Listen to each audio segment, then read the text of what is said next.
Assalamualaikum warahmatullahi wabarakatuh. Saya Muhammad Ali Muhtar dari Angkatan 7 pada pelatihan pencegahan dan penanganan stunting bagi SDM Kesos tahun 2021. Video ini merupakan video akhir, yaitu video tugas akhir, yaitu simulasi modul. Saya akan simulasi modul 4, yaitu pencegahan dan penanganan stunting bagi pemenuhan kesejahteraan bayi baru lahir dan ibu menyusui. Silahkan untuk disimak. Semoga video ini bermanfaat. Ibu-ibu, mana kabarnya? Sehat-sehat ya Bu ya. Terima kasih Ibu telah hadir pada pertemuan kali ini. Masih ingat nggak pelajaran yang kemarin?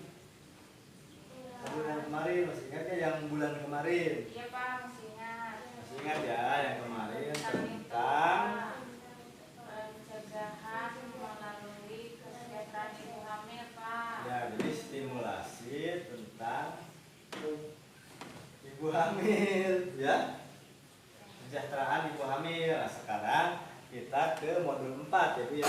Iya. Siap Bu ya? Iya. Semangat ya. Iya. Nah, pada modul 4 kali ini kita akan membahas tentang pencegahan dan penanganan stunting melalui pemenuhan kesejahteraan bayi baru lahir ya dan ibu menyusui. Kalau kemarin kan ibu hamil, sekarang bayinya yang baru lahir dan ibu menyusui. Nah, kalau kesejahteraan bagi bayi baru lahir itu kan dulu kan sebelum lahir kan janin itu mendapat makanannya kan dari apa? Dari ibu. Dari ibu langsung ya. Jadi bayi tidak perlu melalui proses pencernaan. Jadi langsung ditransfer dari ibunya, dari sari-sari makanan ibunya ke anaknya langsung melalui ari-ari tadi ya Bu ya. Iya. Jadi makanya ibu-ibu kalau sedang hamil berarti ibu-ibu makanannya harus yang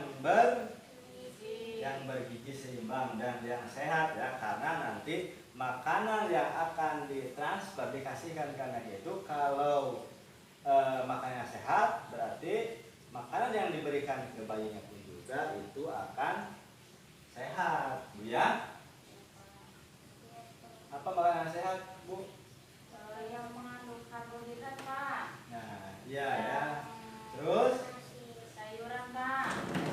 ya, jadi yang mengandung karbohidrat, yang mengandung protein, sayuran itu adalah makanan Vitamin, yang Pak. sehat. Vitamin, tapi jangan sampai mengkonsumsi makanan-makanan yang mengandung bahan pengawet yang tidak sehat ya. Ya Bu ya.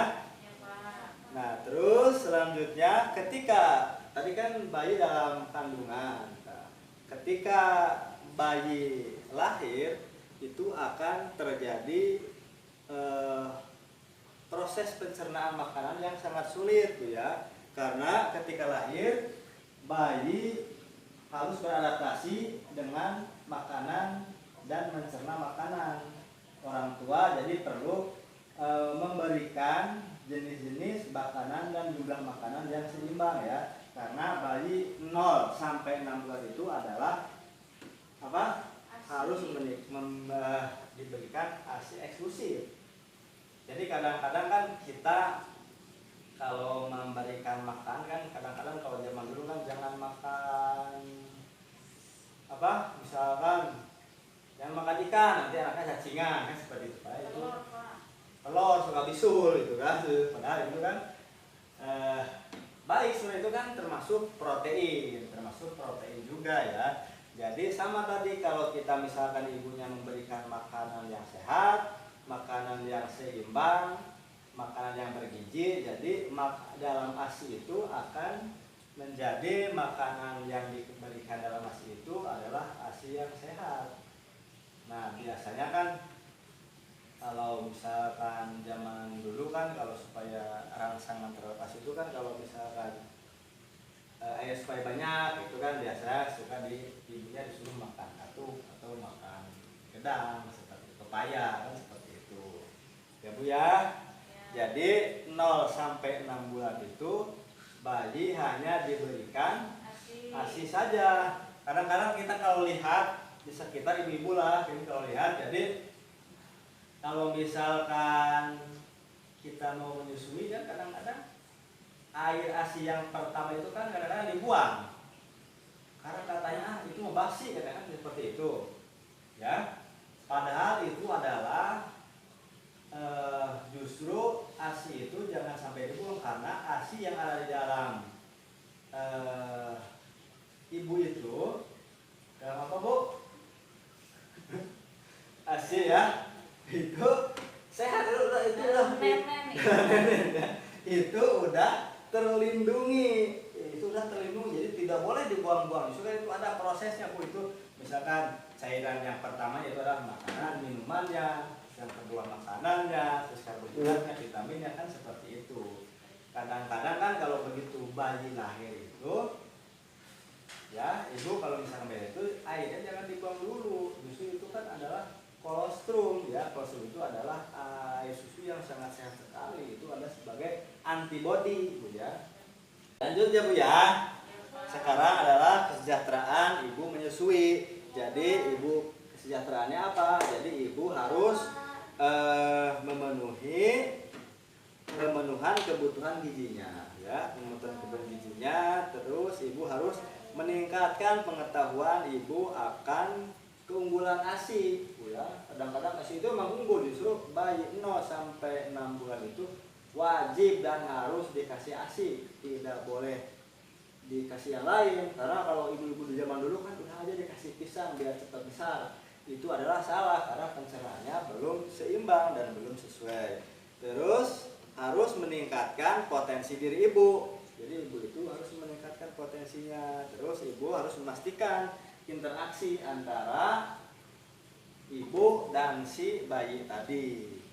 Terus dukungan keluarga dan lingkungan ini juga sangat harus dilaksanakan bu ya. Kenapa ngantuk? Nah jadi dukungan keluarga dan lingkungan ya, satu apa harus mendukung adalah suami. Jadi suami itu harus mendukung ibunya. Misalkan apa? Pulang-pulang pak. Itu makanya. Jadi harus suaminya itu harus bekerja sama ya. Misalkan ibunya menyusui, bapaknya memasak atau mencuci pakaian popok bayi atau apa, kan seperti itu. Atau mengepel atau menyapu, kan bisa aja. Jadi jangan sampai gara-gara itu bukan kewajiban istri, kan tidak seperti itu ya, karena istri lagi menyusui kan seperti itu. Terus dukungan keluarga dan lingkungan, yaitu masyarakat harus menghadiri. Masyarakat kan di kita kan biasanya ada apa, nurunkeun kata kalau bahasa Sunda kan seperti itu, eka. Jadi kan kita wajib menghadiri seperti itu. Jadi supaya ibunya itu menjadi senang, kan seperti itu. Juga ibu-ibu harus aktif. Kalau misalkan ada pemeriksaan di posyandu atau apa, itu harus aktif ke sana ya.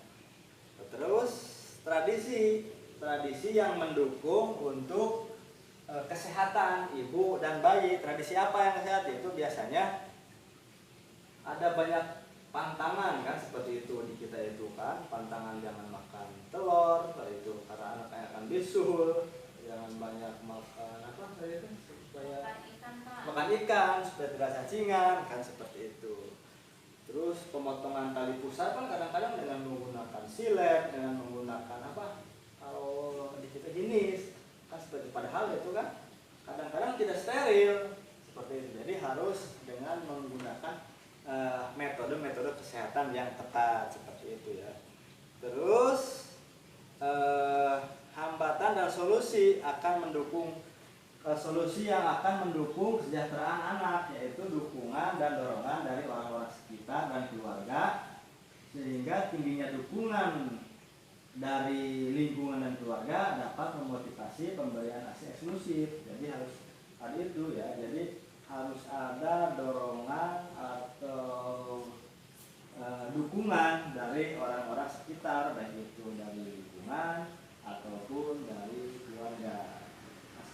Apakah Mas udah mengerti Bu?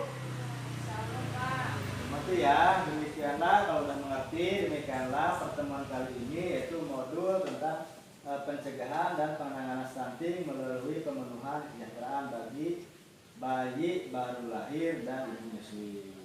Terima kasih Bu ya. Assalamualaikum warahmatullahi wabarakatuh. Waalaikumsalam warahmatullahi wabarakatuh. Assalamualaikum.